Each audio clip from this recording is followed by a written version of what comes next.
Hey guys, welcome to the channel. I wanted to start this video by talking about the Sixers loss to the Raptors tonight.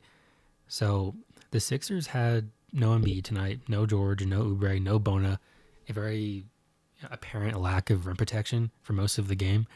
And Tyrese Maxey came out very aggressive, which I liked. Edgecombe and Jabari Walker provided solid energy the whole game, and Philly's ball movement was actually pretty good in the first half, I'd say. Even though they did turn the ball over quite a bit, they had about, I want to say, 10 turnovers in the first half, and they ended the night with 21 turnovers, which is obviously not good. Defensively, they were active, and they definitely forced Toronto into some tough shots at times, especially in the fourth quarter. And you could already feel that lack of discipline coming back to bite the Sixers later in the game. The turnovers and the lack of boxing out, and the little intangibles like that. But the entire season so far, the Sixers have been one of the worst third quarter teams, and that's become very obvious across the league. And tonight was the exact same thing. It's quite embarrassing, to be honest. And the Raptors opened the third quarter with better adjustments, more pressure, and Philly just had really no answer. They were hanging in the third quarter for the most part, but they could just not slow Toronto down for whatever reason. And I would say that Toronto was actually hitting some tough shots at times, but that's to be expected in the NBA. But the Sixers' offense, though, completely stagnated so many times in this game. It turned into maxi isolations, hero ball, and players standing still, doing nothing. There was no weak side action. There was no off ball movement, no cuts, no off ball screens. And Toronto basically just trapped Maxey and dared the role players to beat them.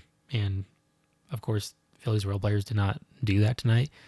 I think everyone played solid tonight, but there was no role players stepping up like they should have been doing with the all these injuries. And the third quarter is where you usually win or lose games in the NBA. And Philly keeps coming out of halftime very flat, slow, unenergetic, and very unprepared. It's very hard to watch at times. It honestly does feel like the Sixers lose the game in about a 6 to 8 minute span every single night. And that's how bad the third quarters have been for, I want to say, like 2 or 3 weeks now. Actually, since the season started.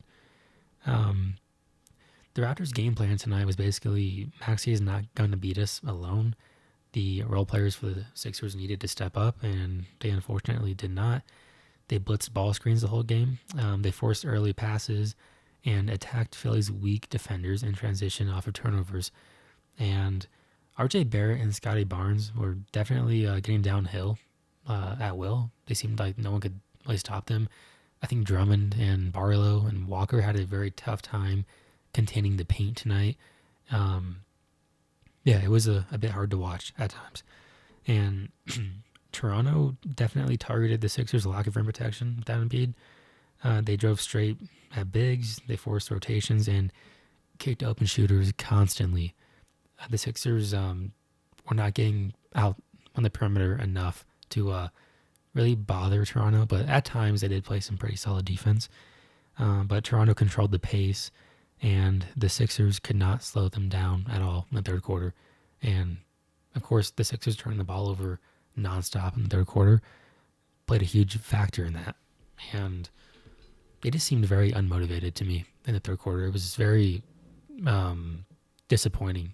And this was a win that I think they were definitely capable of, that they should have got, basically. And to the Sixers' credit, though, they do always seem to fight back. Maxey had a very strong fourth. Edgecombe had a lot of good moments in the fourth as well. I think at one point he scored like 6 straight points. He was in the passing lanes a lot. He was causing havoc out there at times in the fourth, and it was fun to see. And Jabari Walker gave the Sixers great minutes tonight, I thought. I think he really was boxing out well. He was definitely hustling his ass off most of the game. It was really cool to see.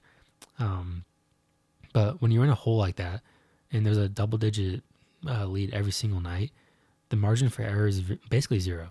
You can't really be making those kind of mistakes, and it becomes basketball's a game of runs. Of course, we all know that, but it's also I don't know. Just there's just a lot of things that the Sixers could have done better tonight that they didn't do.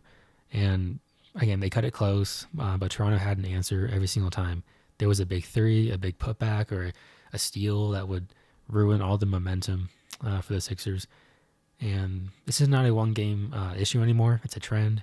The Sixers get out adjusted at halftime every single night. Their offense becomes predictable, too much isolation, not enough ball movement. And with so many injuries and heavy minutes, Maxey and Edgecombe look gassed by the third quarter. And with Embiid and George out, their margin for error is microscopic. So I don't know. You just can't be a contender if every game turns into a comeback attempt. And the energy just dips for whatever reason. And the fatigue kicks in. Poor spacing is very visible when watching these games. But Philly needs to fix their halftime adjustments for sure. And until then, this is basically who the Sixers are. And they need more structure offensively and fewer wasted dribbles. But we'll see how they come back in the next game, and hopefully they can get a win. So let me know what you think, and thank you for watching the video.